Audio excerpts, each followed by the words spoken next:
क्या 2024 में ट्रंप पर हुए हमले में पाकिस्तान का हाथ था?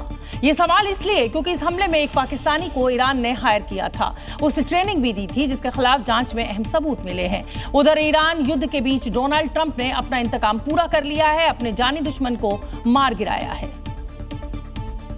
ट्रंप की हत्या की साजिश में शामिल इस पाकिस्तानी का नाम है आसिफ मर्चेंट, जिसने IRGC के ऑर्डर पर 2024 में चुनाव प्रचार के दौरान ट्रंप पर हमले की साजिश रची थी। न्यूयॉर्क के ब्रुकलिन फेडरल कोर्ट में पाकिस्तानी आसिफ मर्चेंट पर आतंकवाद के आरोपों की सुनवाई चल रही है। दावा है कि आसिफ मर्चेंट ने कपड़ा कारोबार के आड़ में शूटरों को हायर किया था। हालांकि ट्रंप पर हमले के एक दिन पहले ही इसे गिरफ्तार कर लिया गया। आसिफ मर्चेंट उन लोगों पर हमला करना चाहता था जिन्हें वो पाकिस्तान और मुस्लिम दुनिया के खिलाफ मानता था, इसलिए अपने मकसद के लिए उसने इस्लामिक रिवॉल्यूशनरी गार्ड्स कॉर्प्स यानी IRGC से हाथ मिलाया। वहीं अब ईरान से युद्ध के बीच अमेरिका ने मुख्य साजिशकर्ता को भी खत्म करने का दावा किया है। अमेरिका के रक्षा मंत्री ने बताया कि स्पेशल फोर्सेज ने IRGC के एक खास यूनिट के नेता को ट्रैक कर मार गिराया है, जिसने 2024 में ट्रंप की हत्या की कोशिश की थी। इस तरह से युद्ध के बीच ट्रंप ने उनकी हत्या की साजिश रचने वालों से अपना इंतकाम पूरा कर लिया है। अमेरिका ने ईरान को समुद्र में एक बड़ी चोट दी है और उसके हमले में ईरान का युद्धपोत IRIS डेना हिंद महासागर में डूब गया है, जिसमें 80 से ज्यादा ईरानी नौसैनिकों के मारे जाने की खबर है। ईरान के जंगी जहाज को गिराने के लिए अमेरिका ने टॉर्पीडो से हमला किया। हिंद महासागर पर अमेरिकी नौसेना की एक पनडुब्बी ने सटीक निशाना साधते हुए ईरान की जंगी जहाज IRIS डेना पर टॉर्पेडो दागे। इस हमले में ईरान के जंगी जहाज के परखच्चे उड़ गए और वो कुछ ही मिनटों में समुद्र की गहराइयों में समा गया। अमेरिका का दावा है कि दूसरे विश्व युद्ध के बाद टॉर्पेडो से दुश्मन के जहाज को डुबाने का ये पहला मामला है। अमेरिका ने ईरानी वॉरशिप पर हमला उस वक्त किया जब वो भारत से एक नेवल एक्सरसाइज में हिस्सा लेने के लिए वापस लौट रहा था। तभी अमेरिका ने टॉर्पेडो दाग कर उसे समंदर के बीचों बीच उड़ा दिया।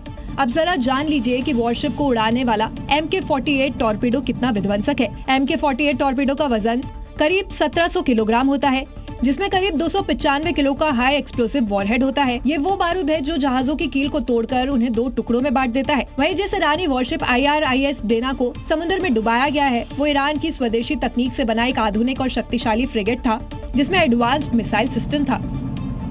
अमेरिका ईरान की जंग में एक नया मोर्चा खुल गया है। ये मोर्चा है जिहाद का। ईरानी मौलवियों ने जिहाद के फतवे के साथ अमेरिकी राष्ट्रपति डोनाल्ड ट्रंप का खून बहाने की बात कही है। अब सवाल यह है कि आमने सामने की जंग के साथ जिहाद का ऐलान कर क्या हासिल करना चाहते हैं ईरान के धर्मगुरु। क्योंकि ट्रंप ने जो खूनी जंग छेड़ी उसका अंत क्या होगा, इस पर ईरान के मौलवी मौलाना की बैठक हुई, जिसमें मौलाना कह रहा है अब जंग नहीं जिहाद होगा। कोई कह रहा है अब ईरान को ट्रंप का खून चाहिए, कोई कह रहा है कि ईरान को नेतन्याहू का सिर चाहिए, कोई कह रहा है इजराइल के एक सैनिकों का खून चाहिए। वैसे तो मुस्लिम मुल्क में जिहाद की बात कोई नई नहीं है, लेकिन भीषण जंग में जिहाद और इस जीते इसका हिट लिस्ट निकालकर पूरी जंग को एक नई राह पर ले जाने की कोशिश है। आपको बताते हैं कि ईरान में जिहाद और ट्रंप नेतन्याहू के खून की मांग करने वाले ये मौलाना कौन है। 87 साल के अब्दुल्ला जवादी ईरान के बड़े शिया धर्मगुरु हैं। खामेनेई की हत्या के बाद जिहाद का फतवा जारी किया है। जवादी के फतवे को ईरानी टेलीविजन पर प्रसारित किया गया। फतवे में ट्रंप और नेतन्याहू का खून करने की बात कही गई। जवादी ने US इजरायली सैनिकों का भी खून बहाने की बात कही। दरअसल जवादी का ये फतवा कोशिश है पूरे ईरान और उसके समर्थक देशों को इस्लाम के नाम पर एकजुट करने की।